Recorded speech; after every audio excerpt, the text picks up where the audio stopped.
Okay. Okay, hopefully I'll just calm down a bit. This is part 2, I guess.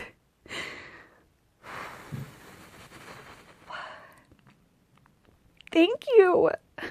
I can't express it enough. I can't calm myself down. I can't make sense. I can't explain. I'm just gonna cry and yell. I'm just gonna tell you that it made a difference in my life. I'm just gonna tell you that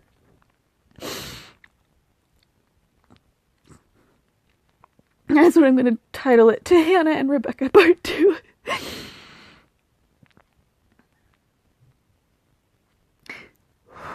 Oh, God. The things you said, like, if it weren't for Hannah going through what she went through, then I wouldn't have, this moment wouldn't be happening. And this is a big moment in my life. This is a big moment. I just keep falling out. I'm so irritated. I wish I could design my own. I'd be so much better at it than, no offense to all the people who are designing earbuds out there. It's just, I got undiscovered skills that haven't been accessed yet. Anyway, maybe not skills. Skills are the things that you practice. Talents or... Anyway. Okay, look. You two women have just made a monumental, positive difference in my life. Just because you're you. Like, because you're you, and you're willing to be bold in your...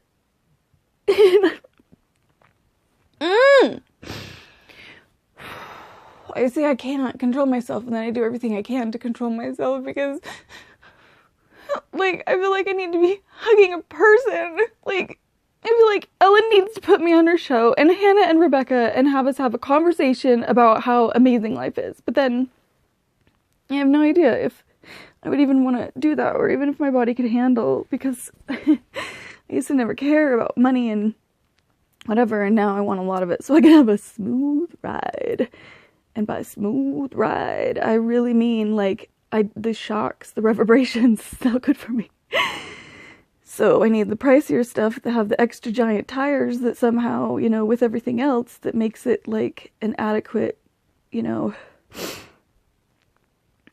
Anyway, I don't know how to talk about the point, because it's so huge. I feel like I'm gonna I feel like I could make, part 36. Like, I'll still be talking about this and still be so grateful to these two particular women. And I feel like I might just...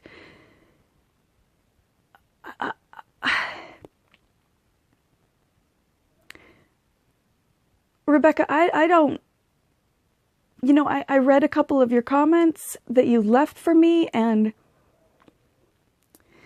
all of a sudden, I'm on YouTube. This is like the 3rd day in a row that I've been like,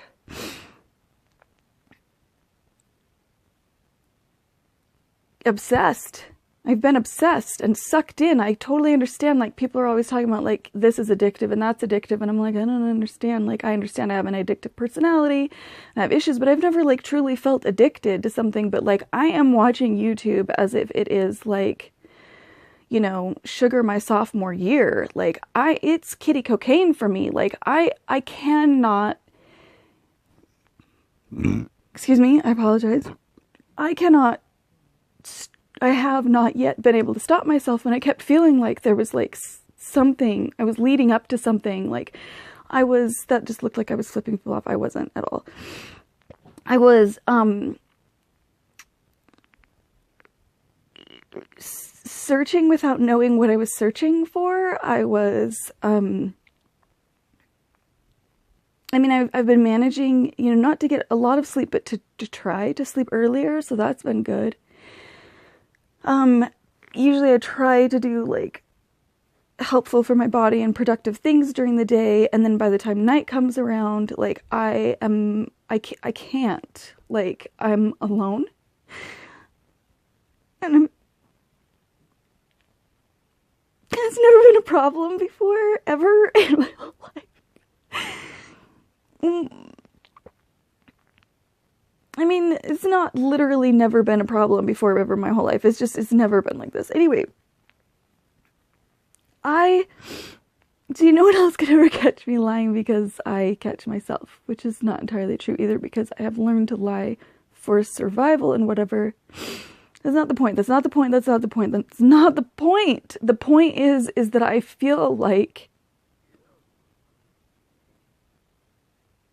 we go through hardships for a reason, and we don't always know what the reason is, but it's gonna benefit someone else in the long run if we are aiming and seeking and, you know, sanctifying, if you will, like our heart and intent. You know, they say the road to hell is paved with good intentions. Well, I get that saying to certain degrees, and then in other ways, like it's unkind, it's unfair, it's someone took it out of context, and there should be more to that sentence. I mean, it's like,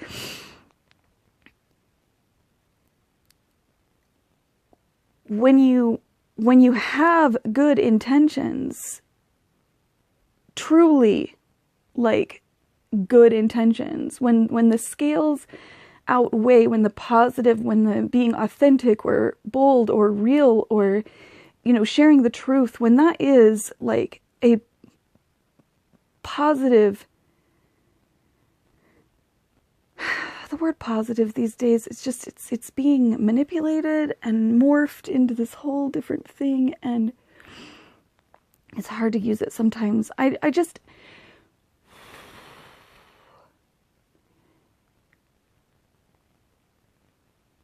Hannah, if you wouldn't have had that problem with your hair, if you wouldn't have made that mistake, I wouldn't have gotten connected. I wouldn't have been moved. I didn't know who you were. I don't hardly know who anybody is. I've just discovered Philip DeFranco for the first time in my life. Apparently he's been on YouTube for 10 years or so, and he was like a VidCon person. I didn't even know what VidCon was until this last week. I mean, I have had enough drama and trauma in my life that I sheltered myself from the societal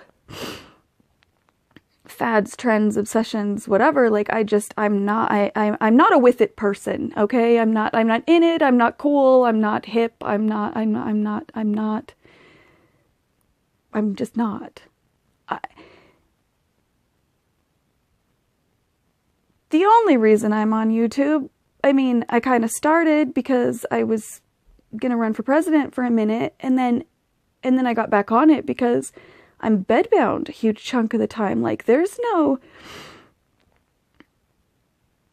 not interested in the things that happen in the world that aren't connected to my day-to-day living. You know, generally speaking, like, if I feel that I have the power to change who I influence in person, and beyond that, people are weird and they get creepy.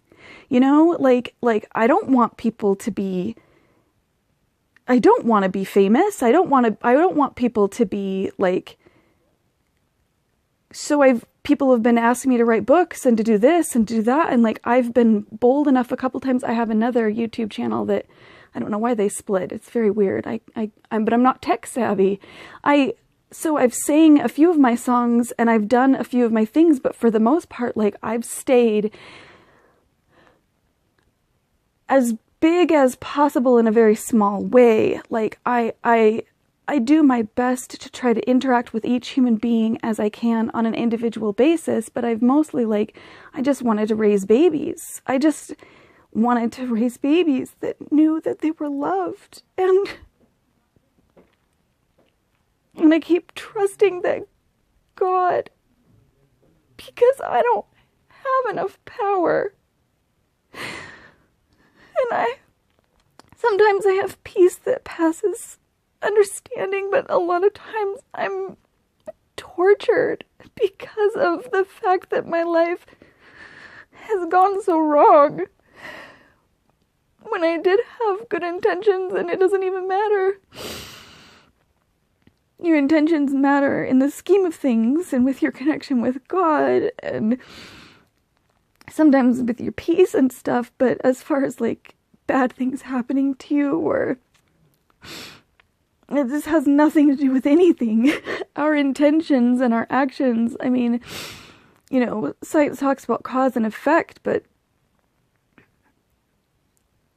there's a lot of, it's not the way that it really works. I mean, there's so many times where people make choices and the consequences go in a completely different direction as far as like tangible worldly consequences. That's why, like, you know, we're not supposed to judge because we don't know. And only the one who created us. And yes, I believe we were created. I'm sorry, not sorry. Like, I don't think any of this could happen on accident. Like, ever. Anywhere. In any...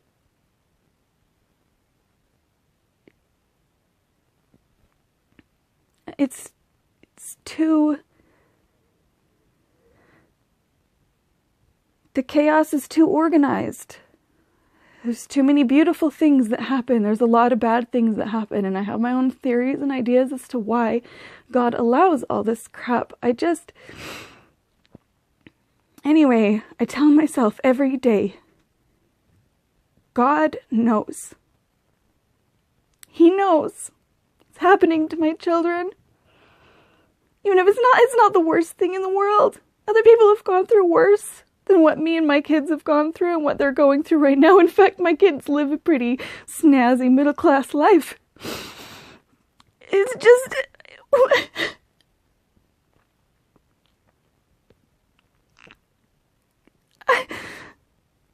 Sometimes I lose hope. And I just keep trudging on and trust, but there's no hope. I have faith, but it's damaged and buried. I never used to understand when people would talk about being broken. I spent my whole life convincing everybody that no one was broken. Through the atonement, that everything eventually somehow works out in the end, and I don't know how. I freaking have a couple clues. Okay, I have a couple clues, but I don't have a freaking true idea as to how. And billions of children, my God, God is a mad genius, overachiever. And there's people who are going to be upset with me for my word usage in regards to God. I cannot care about your opinion. I'm so sorry.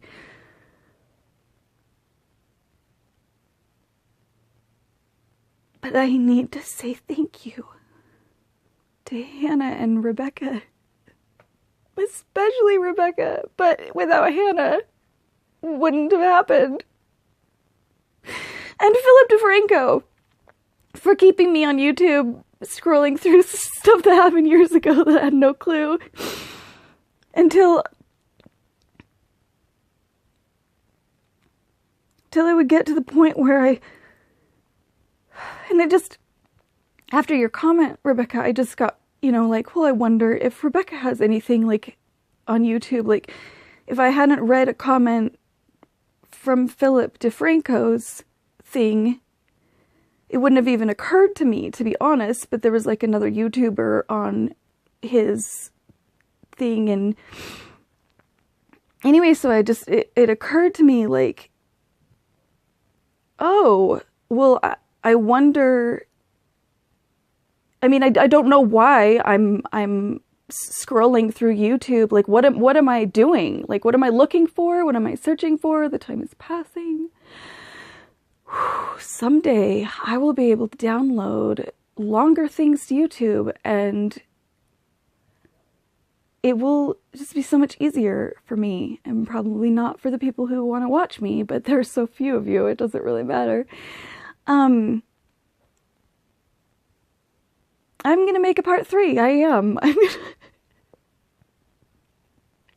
Because I have more to say. And I don't care if it's messy. I'm gonna say it anyway. I'm grateful. Dang it. I'm so grateful. This